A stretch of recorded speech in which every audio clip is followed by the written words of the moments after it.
SV6 news కు స్వాగతం. ముందుగా హెడ్లైన్స్. డ్రగ్స్ స్మగ్లింగ్ కోసం స్టార్ లింక్.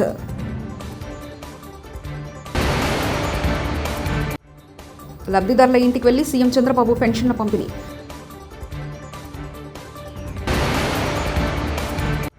బియ్యం కుంభకోణాన్ని పవన్ సీరియస్ గా తీసుకోవడం హర్షణీయం. ఎంపీ పురంధేశ్వరి.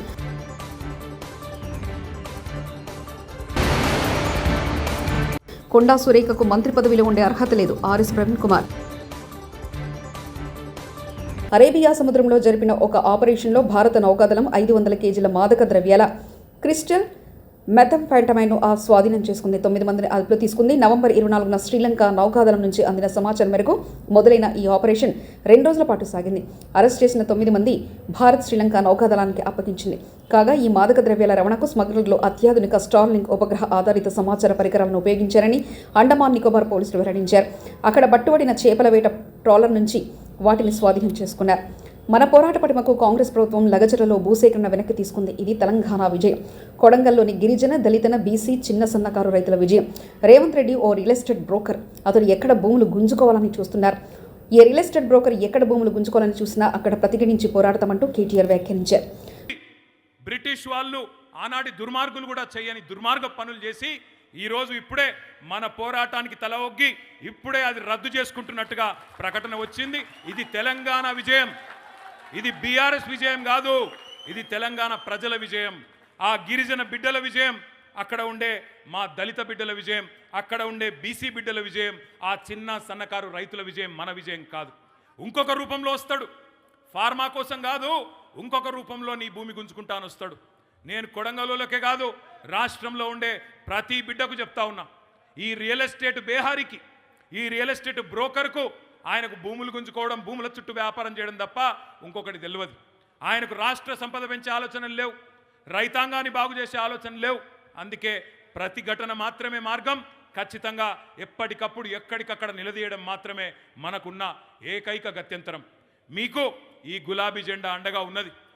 భారస కార్యనిర్వాహక అధ్యక్షుడు కేటీఆర్ గురుకుల బాట అనే కార్యక్రమం చేపట్టారని భారస నేత ఆర్ఎస్ ప్రవీణ్ కుమార్ తెలిపారు. గురుకుల విద్యార్థులు ఎదుర్కొంటున్న సమస్యలు తెలుసుకునేందుకే ఈ కార్యక్రమం చేపట్టారన్నారు. తెలంగాణ భవన్లో నిర్వహించిన ఈ కార్యక్రమంలో ఆయన మాట్లాడారు. గురుకుల బాట అని చెప్పగానే కాంగ్రెస్ కు భయం పుట్టింది. మంత్రి కొండా సురేఖ శుక్రవారం నాపై ఆరోపణలు చేశారు. నేను విద్యార్థులకు కలుషితాహారం పెడుతున్నారని చెప్పారు. తెలంగాణ ప్రజలు గతంలోనే కొండా సురేఖను తిరస్కరించారు. చేరింది, కుప్ప కూలిపోతున్నది. ముఖ్యమంత్రి రేవంత్ రెడ్డి గారు నిమ్మకు నీరెత్తినట్టుగా వ్యవహరిస్తున్నారు. ఇలా 10 సంవత్సరాల పాటు తెలంగాణలో స్వర్ణయుగం చూసిన విద్యా వ్యవస్థ, మరి ముఖ్యంగా గురుకుల విద్యా వ్యవస్థ, పేద బిడ్డలను ప్రపంచంలో నలుమూలలకు పంపించిన విద్యా వ్యవస్థ, ఈ దేశంలో ఆదర్శంగా మారిన ఒక గురుకుల విద్యా వ్యవస్థ, ఈ దేశంలో ఎక్కడ లేని విధంగా విద్యార్థులకు ఎంతో గొప్పగా చదువు చెప్పి పేద బిడ్డలు తమకు తామే పేదరికం యొక్క వ్యవస్థలో. రేషన్ బియ్యం అక్రమ రవాణాలో వైకాపా నేతల ప్రమేయం ఉన్నదని డిప్యూటీ సీఎం పవన్ కళ్యాణ్ అంతర్జాతీయ స్మగ్లింగ్ అభివర్ణించారని ఎంపీ పురంధేశ్వరి అన్నారు.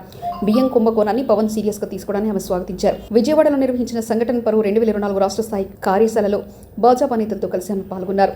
రాష్ట్ర అభివృద్ధికి కేంద్రం నిధులిచ్చి ఆదుకుంటుందని కృతజ్ఞతలు తెలిపారు. మనం చూస్తున్నాం, నాదెండ్ల మనోహర్ గారు సివిల్ సప్లైస్ మినిస్టర్గా అనేక గోడౌన్ల మీద వారు ఇన్స్పెక్షన్ చేయటం, పెద్ద ఎత్తున అక్కడ పీడిఎస్ రైస్ దొరకటం, వాటన్నిటినీ కూడా ఇంచుమించుగా కాకినాడ పోర్టు నుండి వారు అక్కడ నుండి తరలించేస్తున్నారు అనేటువంటి విషయం, ఇవన్నీ కూడా మనం చూసాం.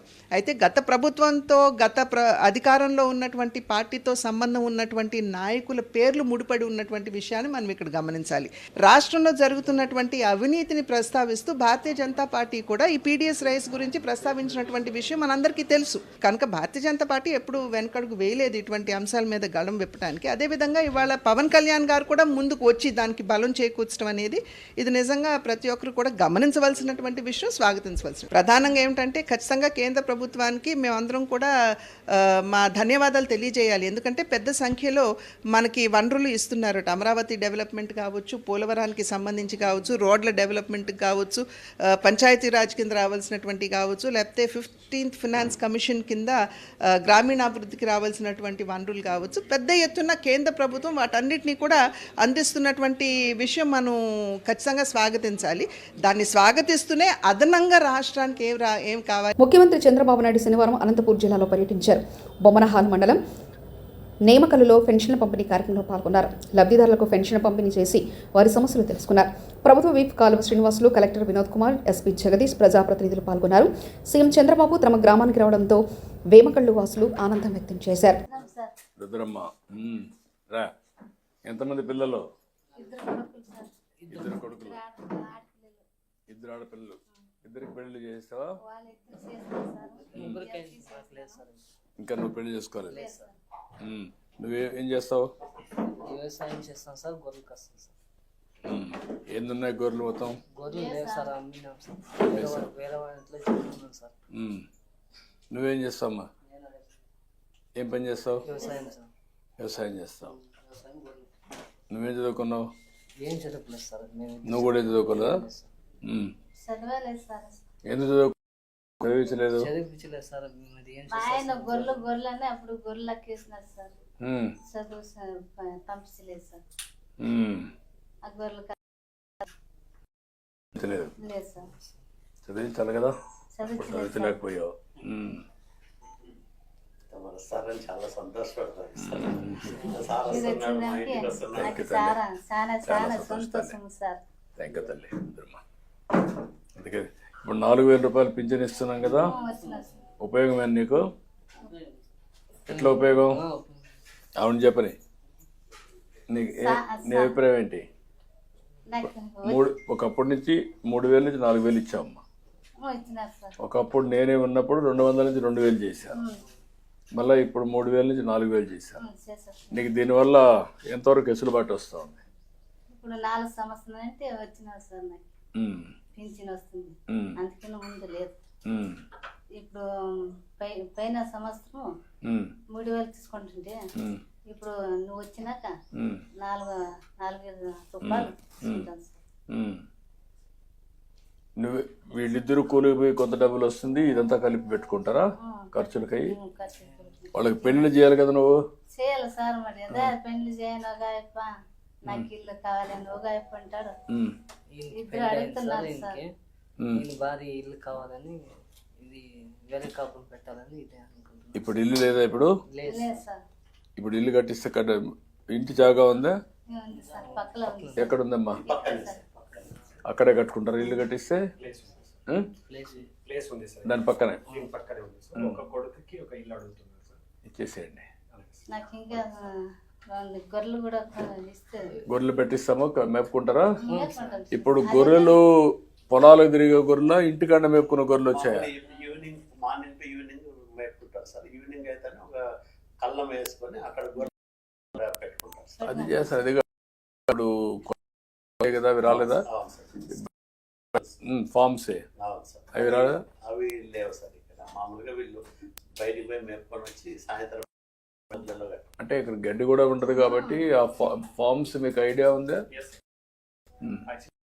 పెద్దదైన తర్వాత మళ్ళీ దాన్ని పంపించి చిన్నది తీసుకుంటారు. అదొక కాన్సెప్ట్ ఉంది సార్. Stall feeding. ఒకప్పుడు కోళ్ళు తిరుగుతూ ఉండేటివి, కోళ్ళ ఫార్మ్, తర్వాత ఆవులు తిరుగుతూ ఉండేటివి. ఇప్పుడు ఆవులు ఇంటి దగ్గర పెట్టుకునే పరిస్థితి వచ్చాం. అదే మాదిరిగా ఇప్పుడు ఇవి కూడా, గొర్రెలు కూడా ఇంటికాడనే ఉంటాయి, పొట్టేళ్ళు అవన్నీ. దాని మీదనే ఆదాయం వస్తుంది. సరే, ముందు గొర్రెలు పట్టించండి ఒక యూనిట్, నేను మాట్లాడతాను. ఫైంజల్ తుఫాను ప్రభావంతో ఏపీలోని పలు ప్రాంతాల్లో వర్షం పడుతుంది. తిరుమలలో నిన్న రాత్రి ఈదురుగాలులతో కూడిన వర్షం పడింది. మరోవైపు దట్టంగా కుమ్మేసిన మంచు, పెరిగిన చలి కారణంగా భక్తులు సురక్షిత ప్రాంతాల్లో ఉండాలని తిరుమల తిరుపతి దేవస్థానం సూచించింది. పాప వినాశనం, శ్రీవారి పాదాల మార్గాలు తాత్కాలికంగా మూసివేశారు. వృక్షాలు విరిగిపడే ప్రమాదం ఉండడంతో తిరుమల తిరుపతి దేవస్థానం ముందు జాగ్రత్త చర్యలు తీసుకుంది. ఫైంజల్ తుఫాను ప్రభావం కాకినాడ జిల్లా ఉప్పాడ తీరంపై తీవ్రంగా పడింది. 2 రోజులుగా సముద్రంలో రాకాశయాలలో విరుచుకుపడుతుండటంతో తీరం కోతకు గురవుతుంది. పలుచోట్ల ఇల్లు, చెట్లు, విద్యుత్ స్తంభాలు నెలకొరిగి సముద్రంలో కలిసిపోయాయి. ఉప్పాడ, మాయాపట్నం, సూరాడపేట, కొనపాపపేట గ్రామాలు కోతబారిన పడడంతో బాధితులు నిలవనీయలేక రోడ్డున పడ్డారు. తెలుగుదేశం పార్టీ రాష్ట్ర అధికార ప్రతినిధి మాజీ ఎమ్మెల్యే వర్మ తీర ప్రాంత గ్రామంలో పర్యటించి కోత ప్రభావాన్ని పరిశీలించారు. నిర్వాసితులను సురక్షిత ప్రాంతాల్లో ఇల్లు నిర్మిస్తామని హామీ ఇచ్చారు. రాష్ట్రంలో దారుణమైన పరిస్థితులు ఉన్నాయని, అవినీతి దోపిడీపైనే కూటమి నేతలంతా దృష్టి పెడుతున్నారని వైఎస్ఆర్సీపీ నేత మాజీ మంత్రి అంబటి రాంబాబు అన్నారు. తాజా పరిణామాలపై శనివారం సాయంత్రం గుంటూరు కార్యాలయంలో ఆయన మీడియాతో మాట్లాడారు. సంపద సృష్టించడం కంటే సంపద సృష్టించుకుంటామంతే మేమే దోచుకుంటామన్నట్లు వాళ్ళ తీరుందని సెటిల్ వేశారు. ఈ క్రమంలో పవన్ కాకినాడ పోర్టు పర్యటనపై ఆసక్తికరమైన వ్యాఖ్యలు అంబటి రాంబాబు చేశారు. తీసుకొచ్చాను, నాణ్యమైన మద్యం అతి చౌకగా ఇస్తాను, దళారులు ఉండరు అని చెప్పినటువంటి చంద్రబాబు నాయుడు గారు ఇవాళ మద్యం పాలసీలో ఏం జరిగిందో నేను మీకు ప్రత్యేకంగా చెప్పాల్సిన అవసరం లేదు. చాలా స్పష్టంగా అర్థమవుతా ఉంది. లాటరీని పెట్టారు ముందు, లాటరీలో ఎవరైనా వేస్తే వాళ్ళ సంగతి తెలుస్తూ ఉన్నారు. తర్వాత మళ్ళీ ఏదో సర్దుకుని అందరి చేత లాటరీ అలౌ చేశారు. కొన్ని చోట్ల అయితే చేయలేదు అనుకోండి. లాటరీలో గెలుచుకున్న వారికి, వచ్చిన వారికి షాపులు మేనేజ్ చేస్తున్నారు. ఇవాళ వాళ్ళు మేనేజ్ చేయాలంటే 30 లక్షలు కట్టమన్నారు. 40 లక్షలు ఒక్కో ప్రాంతంలో ఒక్కో రేటు. ఎమ్మెల్యేలు 30 లక్షలు, 40 లక్షలు, 30% వాటా లేదా 50% వాటా తీసుకున్నారు. తీసుకుని బెదిరించారు. కొన్ని చోట్లయితే మీకు ప్రత్యేకంగా చెప్పాల్సిన అవసరం, నర్సరావుపేట లాంటి పట్టణాల్లో అయితే తగాదాలు జరిగాయి. దాడులు చేశారు బారుల మీద. మా ఎమ్మెల్యేకి వాటా ఎవరా, మీ సంగతి తెలుస్తామని దాడి చేసినటువంటి సందర్భం. వాళ్ళు చంద్రబాబు నాయుడు ఎక్కడో మాట్లాడుతున్నారు, పొద్దు ఇందాకే చూశాను నేను. మద్యం షాపుల్లో ఎవరైనా దళారులు ఏర్పడితే సహించను అంటున్నాడు.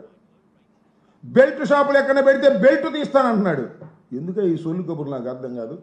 మైక్ ముందేమో అద్భుతమైనటువంటి సొల్లు కబుర్లు చెప్పేటటువంటి కార్యక్రమం. అసలు బెల్ట్ షాపు లేనిది ఎక్కడ చెప్పండి. ప్రతి గ్రామంలోనూ ప్రతి పట్టణంలోనూ బెల్ట్ షాపుల కోసం పాటలు పెట్టారు. బెల్ట్ షాపులు అద్భుతంగా అఫీషియల్గా జరుగుతున్నాయి. ఎక్సైజ్ వాళ్ళు ప్రోత్సహిస్తున్నారు. ఎవరైతే డబ్బులు కట్టలేదో బ్రాందీ షాపుల వాళ్ళు ఎమ్మెల్యేలకి వాటి మీదకి వెళ్ళి రైడ్లు చేస్తున్నారు, పట్టుకుంటున్నారు, వాళ్ళు ఇబ్బంది పెడుతున్నారు. తెల్లారిపాటికి వచ్చి ఎమ్మెల్యేలకు డబ్బులు కడుతున్నారు. ఇది జరుగుతున్నటువంటి విషయం. చంద్రబాబు నాయుడు గారు మైక్ ముందు మాత్రం అద్భుతమైనటువంటి ఉపన్యాసాలు చెప్పేటటువంటి కార్యక్రమం చేస్తున్నారు. మద్యం చౌకగా జరుగుతున్నాయి ఇక్కడ, చెప్పండి నాకు అర్థం కాలే. చంద్రబాబు నాయుడు గారు అధికారంలోకి వచ్చాడు, మద్యం ఏమన్నా చౌకగా దొరుకుతుందా? ఎక్కడ చౌకగా లేదు. అంతకన్నా ₹1 ఎక్కువే దొరికేటటువంటి పరిస్థితి మా రోజుల్లో కన్నా.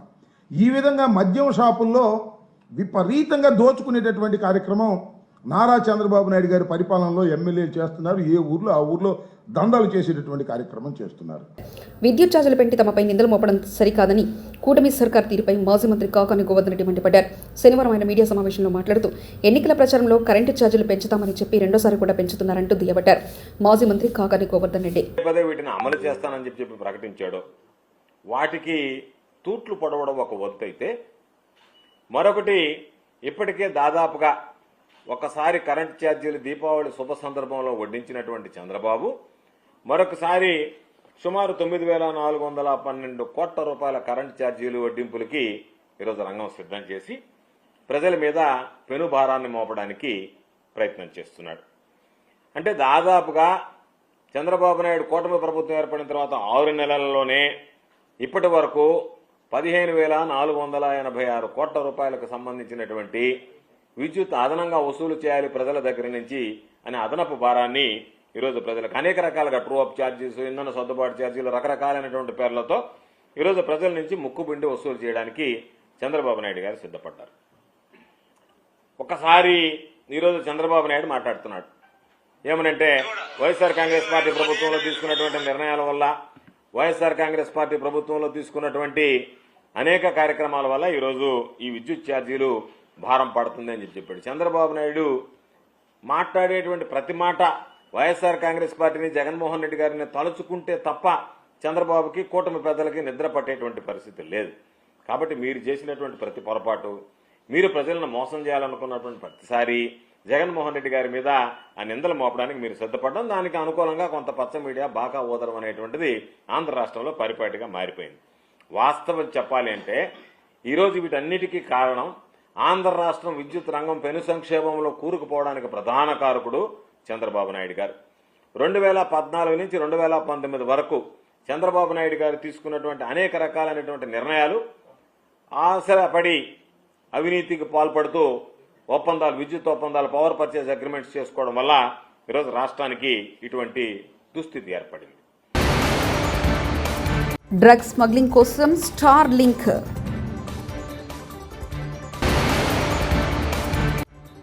లబ్ధిదారుల ఇంటికి వెళ్లి సీఎం చంద్రబాబు పెన్షన్ల పంపిణీ.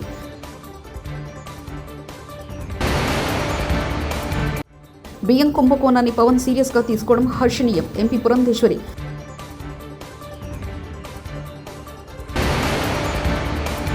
కొండా సురేఖకు మంత్రి పదవిలో ఉండే అర్హత లేదు. ఆర్ఎస్ ప్రవీణ్ కుమార్. ఇవి బులెటిన్ విశేషాలు. చూస్తూనే ఉండండి SV6 న్యూస్.